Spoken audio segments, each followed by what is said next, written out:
আসসালামু আলাইকুম, welcome back to my channel. আপনারা সবাই কেমন আছেন? আলহামদুলিল্লাহ, আমি আল্লাহর রহমতে অনেক ভালো আছি। আজ এমন একটি রেসিপি নিয়ে আসলাম যা বলে আপনাদের বুঝাতে পারবো না। স্বামী একদমই বর পছন্দ করতো না ভর্তা রেসিপি, কিন্তু এইভাবে করে এখন প্রতিদিনই পটল নিয়ে আসে ভর্তা খাওয়ার জন্য। চলুন কথা না বাড়ি মূল রেসিপিতে চলে যাই। আমি প্রথমে কিছু পটল নিয়েছি আর নিয়েছি টমেটো, ভালো করে পরিষ্কার করে ধুয়ে নিয়েছি। এখন একটি চুলায় এরকম একটি স্ট্যান্ড বসিয়ে দিয়েছি। এখন এক এক করে পরিষ্কার করে রাখা পটল টমেটো দিয়ে দিয়েছি সাজিয়ে। ওদেরকে এখন ভালো করে পুড়তে হবে। চুলার আঁচটা কিন্তু থাকবে একদম লোতে, বেশি বাড়ানো যাবে না, তাহলে কিন্তু পটলটা পুড়ে যাবে, টমেটোটা পুড়ে যাবে। এটা অল্প আঁচে একটু সময় নিয়ে ভালো করে পুড়ে নিতে হবে। দেখুন ওদের গা কিন্তু একদম ব্রাউন কালার হয়ে যাচ্ছে।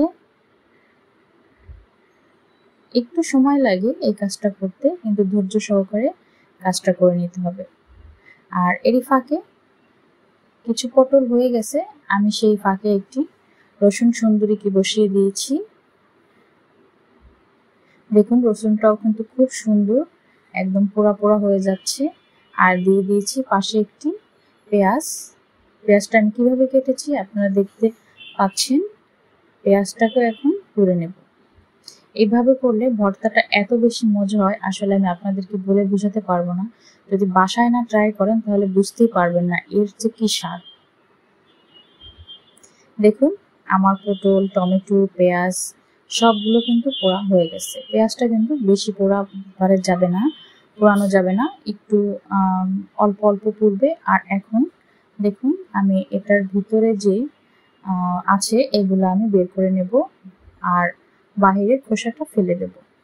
একটি চামচের সাহায্যে আমি ভিতরের বিচিগুলো বের করে নিচ্ছি।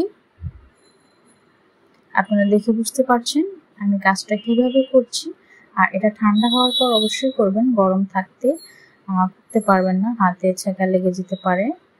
এক এক করে আমি সবগুলো পটল থেকে এইভাবে করে ভিতরের পুরটা বের করে নেব।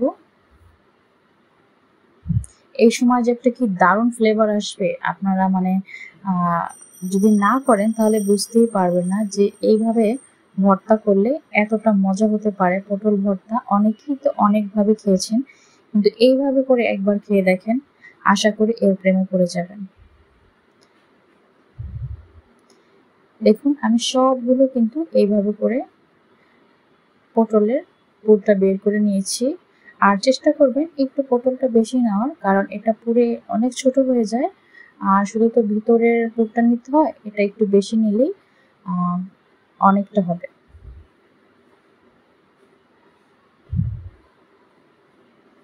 আর এই পর্যায়ে এখন আমি টমেটোটা উপরের যে খোসাটা সেটাকে ছাড়িয়ে নেব। মাশাআল্লাহ, এই পর্যায়ে দেখুন টমেটোগুলো দেখতে কতটা সুন্দর লাগছে। রসুনের উপরে যে কালো কালো অংশটা পুড়ে গেছে, এটাকে হাত দিয়ে খুব সুন্দর করে উঠিয়ে নিতে হবে। আমি এখানে যা যা দিয়েছি চেষ্টা করুন এগুলো সবই দেওয়ার, তাহলে আসল যে স্বাদটা পাবেন। রসুনের খোসাগুলো ছাড়িয়ে নিয়েছি। এখন নিয়ে নিয়েছি পছন্দ মতো 5টা শুকনো মরিচ ভেজে নিয়েছি, আর নিয়েছি ধনেপাতা, সামান্য পরিমাণে স্বাদ মতো লবণ। এখন মরিচটাকে খুব সুন্দর করে ডলে নিচ্ছি। এখন সবগুলো একসঙ্গে হাতের ছোঁয়া লাগিয়ে এখন আমি ভর্তা করে নেব।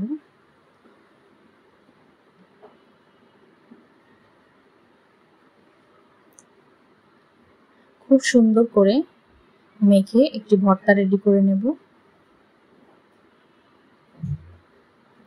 আশা করি আমার ভিডিওটি আপনাদের খুবই ভালো লেগেছে। যদি ভালো লেগে থাকে লাইক কমেন্ট শেয়ার দিতে একদমই ভুলবেন না। যদি ইউটিউব থেকে দেখে থাকেন তাকে অবশ্যই রিকোয়েস্ট করব সাবস্ক্রাইব করার জন্য। আর যদি ফেসবুক থেকে দেখে থাকেন অবশ্যই আমাকে ফলো দিয়ে রাখবেন। আর আজকের রেসিপিটি আপনাদের কেমন লেগেছে অবশ্যই জানাতে ভুলবেন না। আজ এই পর্যন্তই, নতুন কোনো ভিডিওতে আপনাদের সাথে কথা হবে, আড্ডা হবে। সেই পর্যন্ত সবাই ভালো থাকেন, সুস্থ থাকেন। আল্লাহ হাফেজ।